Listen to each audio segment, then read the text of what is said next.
আমি বর্তমানে বিশেষ করে আলিপুরদুয়ারের ডুয়ার্সের অংশ কালচিনি ব্লকে আমরা বিশেষ করে এই রায়মাটাং নদীতে বিলংস করছি।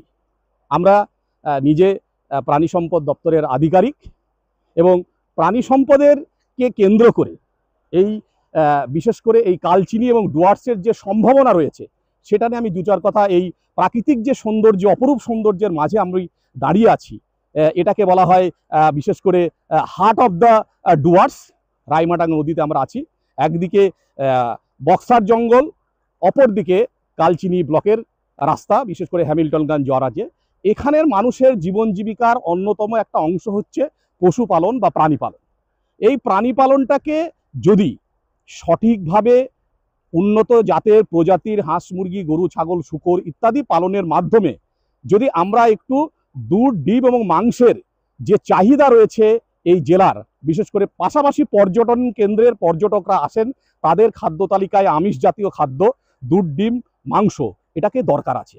তা সেই জন্য পশ্চিমবঙ্গ সরকারের প্রাণী সম্পদ দপ্তর তারা বিশেষ করে ব্যক্তিগতভাবে যৌথভাবে স্বনির্ভর গোষ্ঠীতে স্বরোজগারী দপ্তরের মাধ্যমে সেলফ হেল্প গ্রুপের মাধ্যমে বা বিভিন্ন দপ্তরের ভাবে বিভিন্ন প্রকল্প আছে, সেই প্রকল্পগুলোকে বেশি বেশি করে আরও এখানে জনপ্রিয় করার প্রয়োজনীয়তা রয়েছে। সেই জন্য ন্যাশনাল লাইভস্টক মিশন যেমন রয়েছে, সেখানে পশুপালনের যে একটা প্রকল্প রয়েছে, 50% সাবসিডি রয়েছে, সেখানে পিগারি, গোটারি এবং মানে ইন্ডিজিনাস এলআইটি বার্ড পোলট্রির যে বিষয়, সেটা এখানে প্রচুর সম্ভাবনা রয়েছে। বিশেষ চারণভূমি প্রচুর এখানে রয়েছে।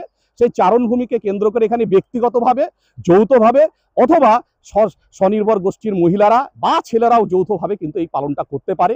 এবং সেখানের বিশেষ করে ছাগল ভেড়া যদি কেউ পালন করেন তাহলে তাদের চারণভূমির কোনো অভাব নাই, ফডার চাষ সেখানে করতে পারবে এবং এখানে রোগ ব্যাধি অনেকটাই কম।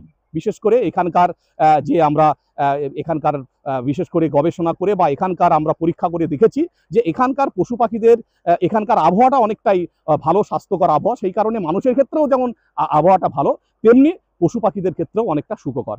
সেই জন্য এখানকার মানুষরা যদি ভালো করে ছাগল পালন করে, ছাগল বিভিন্ন ভ্যারাইটির হতে পারে, আমার ব্ল্যাক বেঙ্গল ছাগলকে উৎসাহিত করতে বলছে, তার সঙ্গে শঙ্কর বা অন্যান্য ছাগলও পালন করতে পারে। প্লাস হচ্ছে পিগারির একটা জোন এখানে, এবং এখানকার পিগারি বিশেষ করে লার্জ হোয়াইট ইয়র্কশায়ার এবং ঘুংরু ব্রিড সেটা খুব ভালোভাবে করা যায়। এবং দেশীয় মুরগিগুলোর ক্ষেত্রে আমাদের আড়াইয়ার বলুন, বনরাজা বলুন, রেনবো রোস্টার বলুন, ব্রাউন লেয়ার বলুন, এই ধরনের মুরগিগুলোকে পালন করে যারা ডুয়াল পারপাস, ডিমও দেবে মাংসও দেবে, সেইগুলোর কিন্তু প্রচুর সম্ভাবনা রয়েছে।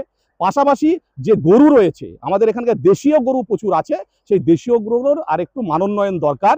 এখানকার সংকরায়নের মাধ্যমে দেশীয় গরুগুলোর উৎপাদন বাড়ানোর জন্য বিশেষ করে সাইওয়াল ব্রিডের সঙ্গে ক্রস করে এখানে দুধের উৎপাদন বাড়ানো দরকার আছে। সেই জন্য একদিকে স্বাস্থ্যকর দুধ ডিম মাংস উৎপাদন, অপরদিকে চাহিদা অনুযায়ী যোগানের মধ্যে যে ফারাক রয়েছে সেইটাকে পূরণ করার জন্য এই যে এখনকার যুগে যে কর্মসংস্থানের যে সমস্যা, চাকরি বাকরির যে সমস্যা, সেইখানে যদি কোনো ব্যক্তিগত যৌথ বা সেলফ হেল্প গ্রুপের মহিলারা বা গোষ্ঠী অ্যাপ্রোচে কোনো যুবকরা, ভাই বোনেরা, ভাইরা যদি প্রাণী পালন করতে চান তাহলে আমাদের প্রাণী সম্পদ দপ্তরের সঙ্গে যোগাযোগ করবেন। ব্লক যে প্রাণী সম্পদ দপ্তর আছে, বিএলডি অফিস, সেখানে যোগাযোগ করবেন। জেলা স্তরে ডেপুটি ডিরেক্টরের সঙ্গে যোগাযোগ করবেন। এবং আমাদের প্রাণী সম্পদের যে পঞ্চায়েত লেভেল থেকে যে স্ট্রাকচার, প্রাণী বন্ধু, প্রাণী মিত্রা থেকে আরম্ভ করে LDA, pharmacist, veterinary officer, BLDO, assistant director, deputy director, সমস্ত সেটআপের সহযোগিতা নিয়ে আগামী দিনে সুস্থভাবে বেঁচে থাকতে গেলে এবং এখানকার বিশেষ করে কর্মসংস্থান আয় বৃদ্ধির জন্য এবং বছর ভরে প্রাণী সম্পদ এমনই একটা দপ্তর সারা বছর ধরে দুধ ডিম এবং মাংসের চাহিদা আছে, সেটাকে পূরণ করতে আপনারা এগিয়ে আসুন। এবং সেখানে কিছু ঝুঁকি আছে, সেখানে কিছু সমস্যা আছে, সেই ঝুঁকি সমস্যা মোকাবিলা করার জন্য আপনারা প্রশিক্ষিত, সুশিক্ষিত এবং প্রাণী সম্পদ দপ্তরের পরামর্শ নিয়ে আগামী দিনে এগিয়ে চলুন। আপনারা সকলে ভালো থাকুন, ডুয়ার্স ভালো থাকুন এবং ডুয়ার্সে যারা ঘুরতে চান এই ডুয়ার্সে আসুন, এনজয় করুন নিজে, সপরিবারে এবং সবন্ধু বান্ধবে। নমস্কার।